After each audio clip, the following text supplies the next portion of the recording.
You can't study masters without having a honors. And you might go, okay, what exactly is honors? Not every degree gets to choose major and minor. So if you want your employers to recognize that you've studied this area, you will want to pick. If I don't take that, then I'm not going to be qualified to be a graduate of Bachelor of Commerce.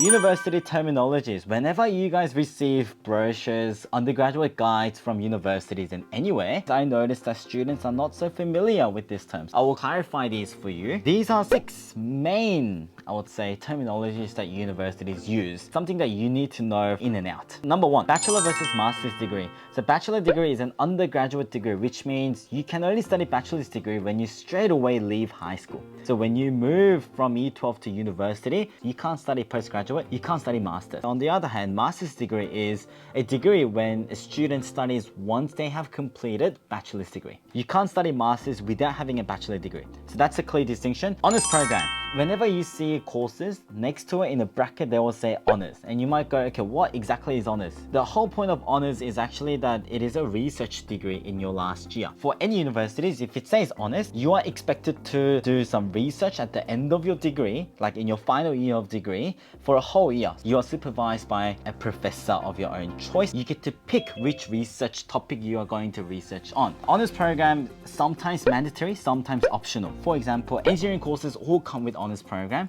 because if you don't do honors, then you can't become an engineer. Psychology degrees, however, on the other hand, are optional. If you want to become a registered accredited psychologist who practice clinical psychology, you must have done honors in your psychology degree.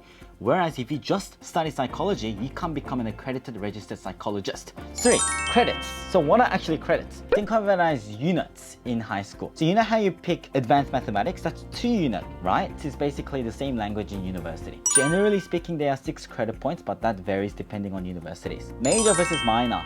Major is something that you specialize in. Not every degree gets to choose major and minor. For example, if you're doing Bachelor of Arts, you have to choose a major because arts is so broad, you have to specialize in something. Whereas if you do, for example, biomedical engineering, you're not going to pick a major in that because biomedical engineering itself is a major. It's called a streamline. But if you are given a major and minor option, major is something that you specialize in, then what's the actual difference in terms of your qualification? If someone has a major in certain area, you know how I said at the start, I'm majoring in finance and HR, I am qualified to work as a finance, portfolio manager or HR consultant, whatever that is. On the other hand, if you have minor, yes, it's usually to support or complement your major studies, or it could be something that you just want to study on your own, or something that's totally irrelevant to your degree. Second difference between major and minor is that majors go on your graduation certificate. However, minors do not go on it. So if you want your employers to recognize that you've studied this area, you will want to pick major. If you don't mind, you just need it for your understanding or knowledge or skills,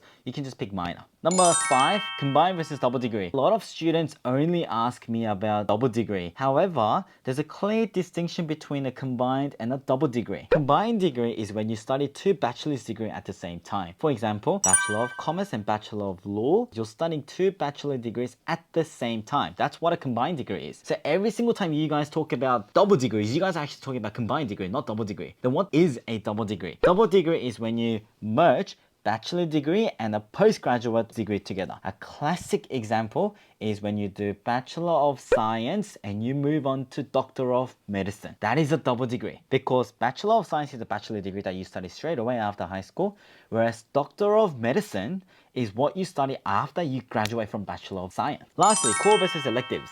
Core units are basically the units or subjects that you must study to complete your course. For example, if I'm doing Bachelor of Commerce, there are specific core business subjects. If I don't take that, then I'm not going to be qualified to be a graduate of Bachelor of Commerce. Whereas electives are some things that you can just pick straight away. Classic example in high school is English is a core subject for your HSC, whereas all the other subjects are electives for you guys because you must study English in high school. However, in universities, there are more core subjects depending on which course you go into, and it is also made up of different electives. So be clear about these two.